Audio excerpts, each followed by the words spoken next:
तुमचं माझ्या चॅनलमध्ये मी स्वागत करते। तर आज आपण डू डज आणि डीड कोठे वापरायचे आणि कसे आणि कोणत्या काळामध्ये त्याचा उपयोग करायचा हे आज आपण पाहणार आहोत। तर काही व्हर्बचे फॉर्म्स मी तुम्हाला सांगणार आहे, ते आज आपण बघूया। तर डू हे फर्स्ट फॉर्म आहे आणि डीड हे सेकंड फॉर्म आहे आणि डन हे थर्ड फॉर्म आहे आणि डूइंग फोर्थ फॉर्म आहे आणि डज फिफ्थ फॉर्म आहे। तर हे 5 आहेत, 5 व्हर्बचे फॉर्म्स आहेत, डू, डीड, डन, डूइंग आणि डज। तर लक्षात घ्या, मेन व्हर्ब आणि हेल्पिंग व्हर्ब आता याच्यामध्येच आहेत।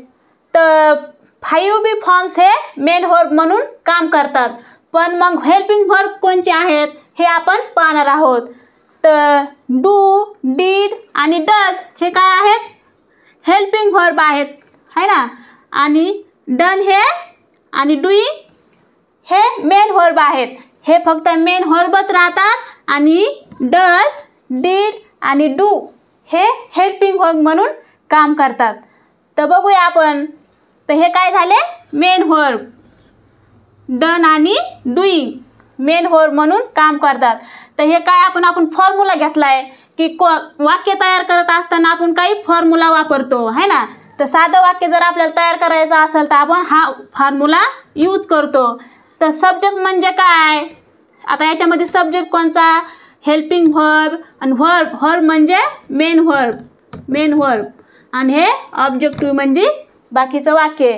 तर बघूया, व्हर्ब म्हणजे हेल्पिंग व्हर्ब म्हणजे कोणते, तर डू, डीड आणि डज हे काय झाले, हेल्पिंग व्हर्ब झाले। मग मेन व्हर्ब कोणचे, तर डन आणि डूइंग हे मेन व्हर्ब झाले। ओके, तर बघूया मग डू, डज आणि डीड हे काय आहेत, हेल्पिंग व्हर्ब आहेत।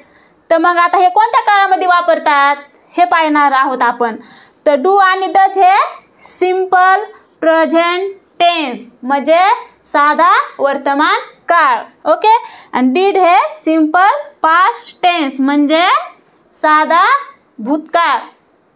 साध्या भूतकाळामध्ये डीड वापरलं जातं आणि साध्या वर्तमान काळामध्ये डू आणि डज वापरलं जातं। हे झाले डू आणि डज आणि डू कोणत्या काळामध्ये वापरायचं हे आपण पाहिलेलं आहे।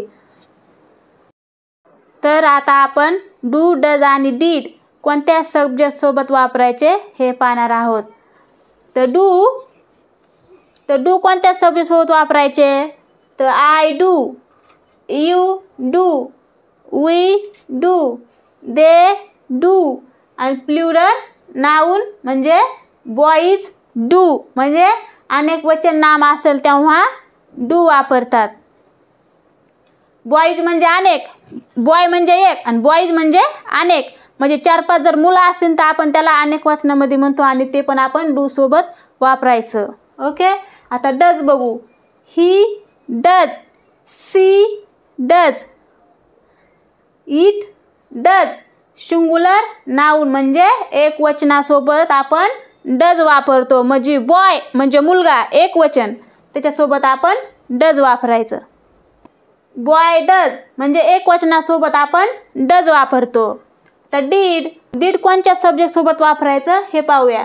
तर I did, you did, we did, they did आणि he did, she did, it did हे सिंगुलर आणि प्लुरल नाउन एक वचनासोबत आणि अनेक वचनासोबत पण वापरतात, म्हणजे जसं की बॉईज आणि बॉय, बॉईज सोबत पण वापरू शकतो आणि बॉय सोबत पण आपण डीड वापरू शकतो, पण कोणत्या काळामध्ये, सिंपल पास्ट टेन्स म्हणजे साधा भूतकाळ। साध्या भूतकाळामध्ये आपण डीड वापरतो, सिंपल प्रेझेंट टेन्स म्हणजे साधा वर्तमान काळामध्ये डू आणि डज वापरतो।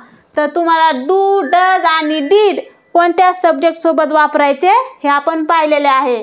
तर डीड हे सगळ्या सब्जेक्ट सोबत वापरतात, we, they, you, I, okay, आणि सी, इट, ही हे पूर्ण सब्जेक्ट सोबत आपण डीड वापरतो आणि साध्या भूतकाळामध्ये वापरतो आणि सिंपल प्रेझेंट टेन्स म्हणजे डू आणि डज वापरतात. पण आय हे यू वी दे आणि आय याच्यासोबत डू वापरतात आणि ही सी इट याच्यासोबत डज वापरतात. ओके. आपण काही निगेटिव्ह आणि इंटरॅगेटिव्ह सेंटेन्स बघणार आहोत डू आणि डज. तर I do not eat mango, मी आंबा खात नाही. हे कसं झालं? निगेटिव्ह वाक्य केलं आहे आपण. पॉझिटिव्हचं निगेटिव्ह डू वापरून आपण निगेटिव्ह कसं केलं हे पाहणार आहोत. तर याचा फॉर्म्युला काय आहे? तर subject plus do plus not plus main verb plus objective. हे काय याचा फॉर्म्युला झाला निगेटिव्ह सेंटेन्सचा. आपण जर डू वापरलं, डू नंतर काय घेतलं? नॉट घेतलं, म्हणजे निगेटिव्ह सेंटेन्स तयार झालं. तर I do not eat mango, मी आंबा खात नाही. तर my brother does not go to school, माझा भाऊ शाळेत जात नाही. इथं आपण डज घेतलं, इथं डू आणि डज. तर हे कोणत्यासोबत वापरायचं आहे? माय ब्रदर म्हणजे नाऊन घेतलेलं आहे. ओके. तर नाऊन सोबत आपण डज वापरायचं. तर म्हणून इथं आपण डज घेतला आणि नॉट लावलं, म्हणून हे निगेटिव्ह वाक्य तयार झालं. सिंग्युलर नाऊन आहे. सिंग्युलर नाऊन सोबत आपण डज वापरतो आणि डज नंतर नॉट लावायचं, म्हणजे निगेटिव्ह वाक्य तयार होतंय. तर my brother does not go to school, माझा भाऊ शाळेत जात नाही. तर आपण हे कोणत्या याच्यातलं वाक्य आहे? साधा वर्तमान काळ डू आणि डज.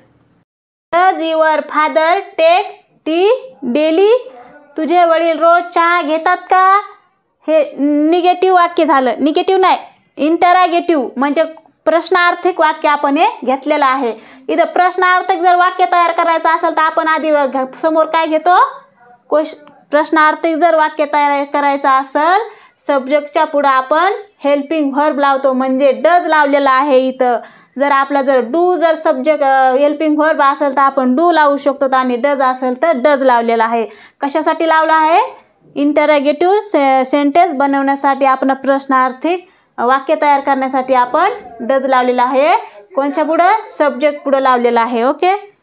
तर तुझे वडील रोज चहा घेतात का? हे आपण does she come here daily, ती रोज येथे येते का? Does she come here daily, ती रोज इथे येते का? हे प्रश्नार्थक वाक्य आपण तयार केलेले आहे डज. इथं पण आपण डजच घेतलेला आहे समोर. जेव्हा आपल्याला प्रश्नार्थक वाक्य तयार करायचं असेल तेव्हा आपण काय लावतो? हेल्पिंग वर्ब समोर लावतो. Okay. My father did not help the poor, माझ्या वडिलांनी गरिबांना मदत केली नाही.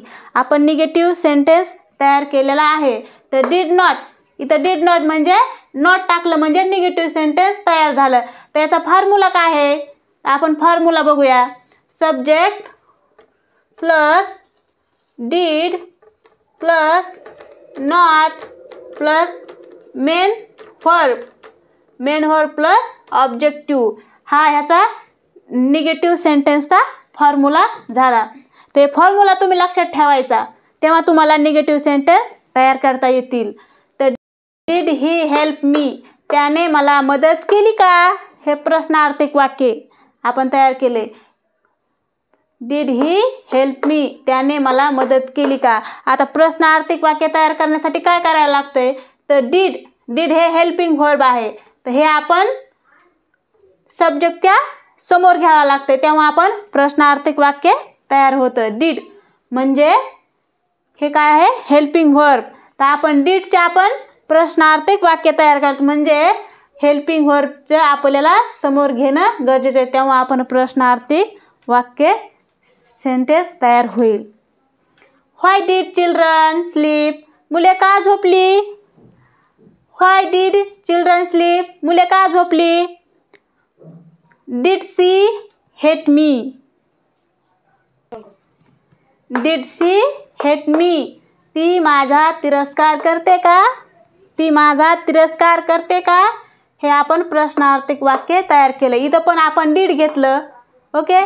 डीड घेणं म्हणजे समोर आपण हेल्पिंग व्हर्ब घेतलेला आहे. कशाच्या समोर? सब्जेक्टच्या समोर जर हेल्पिंग व्हर्ब घेतलं ते प्रश्नार्थक वाक्य तयार होतं. तर इथंच आपण आज काय बघितलेलं आहे? डू, डज आणि डीड कोणत्या काळात वापरायचे आणि कोणत्या सब्जेक्टसोबत वापरायचे आणि यांचे निगेटिव्ह आणि इंटरॅगेटिव्ह म्हणजे प्रश्नार्थक वाक्य कसे तयार करायचे हे आज आपण पाहिलेले आहे. चला तर भेटूया पुढच्या व्हिडिओमध्ये.